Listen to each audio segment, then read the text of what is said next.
Greetings everybody, my name is Ville Vallo from a band called Him from Helsinki, Finland, and at the moment you have the pleasure of enjoying Toazted.nl.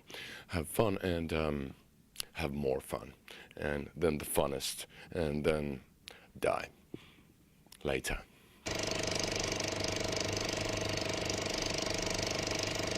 There's a new album, Screamworks. Yes. I think that the reason for it being more straightforward is the fact that that the album we did before, called Venus Doom, that was very complex in the world of Him.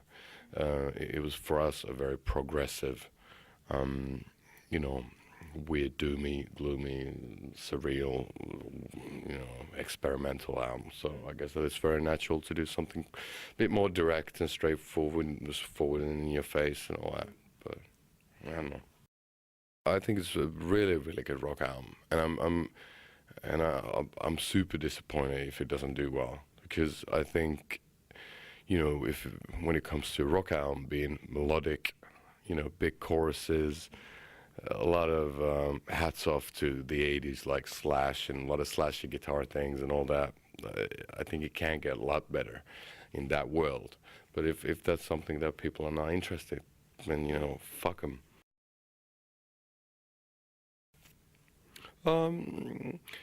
It's about several Catherines.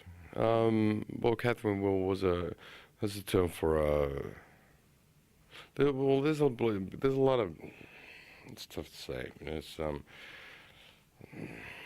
Catherine. It's, on a level, it's about Catherine of Alexandria, Saint Catherine, who was supposedly.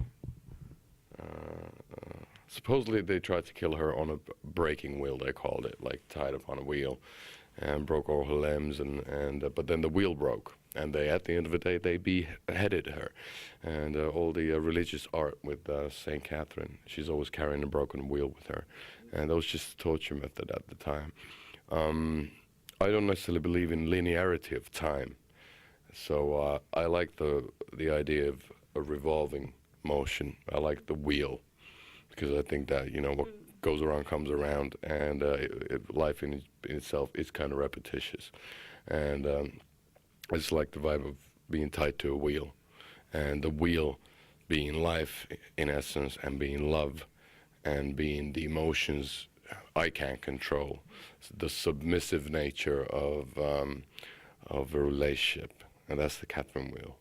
For me. So it's kind of a combination of a torture method, which sounds kind of crazy, and then again it's kind of me serenading the lady as a torture method. Do you make enough money with the band to live with it? Oh yeah, for the past 10 years. We're glad it's really tough in the world of music, but I've been able to pay my bills since 2000, something like that. So it's pretty good, but the flowers are withering away if you don't water them. So it's continuous struggle, and there's always more songs to write. But I'm really glad that we don't have to have, it would be impossible for us to have a second job and tour. It's gonna be 20 years next year. So are you doing anything special to celebrate that for the fans, maybe? Hopefully split up. That's not what they want to hear, I assume. Well, it's, I don't know, probably take a sabbatical, take a year off. I don't know. It's all depending on how well the album does. If people like what they hear, and if they want us to tour, then it means that we're going to be on tour, and we're going to play the new songs and the old songs to whomever wants to hear it. But if nobody wants that, then, I'm probably, Miga's going to start collecting dog shit, and I'm going to be, selling dildos. Your dad has a sex shop, and he's selling him items like handcuffs and whips. Yeah. Can we expect a him dildo soon? I think Rammstein already did that dildo line thing, and they're not even. It's bullshit. They're not even having sex on that video. No. Why? It's like, no. My dad has a sex shop. I've got a band.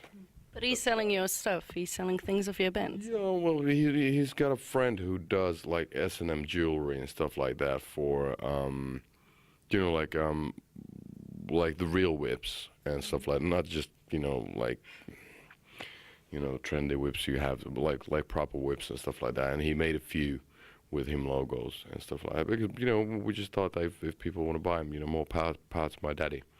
So that was the idea. So maybe we did blow up dolls. No, that'd be good. Of you? No, of gas. I want to fuck gas up the ass. We could do like a hermaphrodite gas, yeah, with a puss and a dick. Okay, that sounds very nice. I'd buy one. Oh, oh Lord. Is your dad proud of you? I don't know. You gotta ask him. I'm proud of him. You know, you know, proud. I'm happy to have a dad such as him. He's a cool guy. So is my mom. I've got a little brother too, and he's really nice and all that. I've got a great family. What do you think of the internet in general? What would I think of it?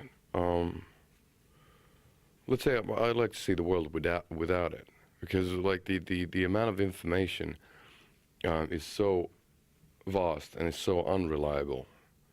But you know, books are unreliable too. But usually there's a lot of people who check books out, you know, editors and stuff like that before they go into print. So they usually, I trust in books more than you know, let's say your Wikipedias or whatever. That can be, you know, edited fairly easily. The amount of information is just crazy, and I see it myself, and a lot of people see, you know, when you log onto a fucking, you know, whatever the site might be, like a news site. After 45 minutes, you don't know why, but you're on a site like looking for some like non-porn. There's no like reason for it. I think it's a waste of space. You know, it's a waste of you know, it has killed a lot of concentration. It makes me really nervous and makes a lot of people really ADD. You know, it's better to read one book at a time rather than have like a gazillion different things going on. People in Holland, they just hate us. Why is that? It seems that it's not really a rock country. It's not. It's funny. You have like there's great bands like Gathering or whatever, you know, and Amsterdam used to be a rock town, but it's not anymore. You know, it hasn't been for years. It's just But you still sell out Paradiso. But that's, you know, to be honest with you, you gotta be realistic. That's because a lot of people can travel easily to Amsterdam. It's a great reason for Germans to come over. It's a great reason for English people to come over, just hang out. You know, smoke the weed, do the fucking, you know, the Amsterdam thing, you know. So it's not just Dutch people who would be here. So it's tough. I know that like bands like Green Day, they're really big, but you got to be really big. It's a tough country. It's like France. It's a tough country for rock music. If you're not U2, if you're not huge. So we're trying our best, and you know, it's I like the electronic music scene here, but it's funny, you know, in Amsterdam, for example, you used to have a lot of clubs, rock clubs, just like, what, 6 years ago, and there's none at the moment. And then people are really fucked up on drugs, you know, like heavy-duty drugs, so it's changed a bit. Do you still like us then? Yeah, I love it. You know, it's not about that. It's not about that. But you know, I find it great that we have the opportunity of being here and you know doing everything we do. But it's tough. It's just it's like Japan. You know, it's like it's a tough country. You know, you can't be really popular everywhere. We're trying our best, and we you know that's the reason why we're here. But it's one step at a time, and maybe one day we'll make an album that will be hugely successful over here. You never know.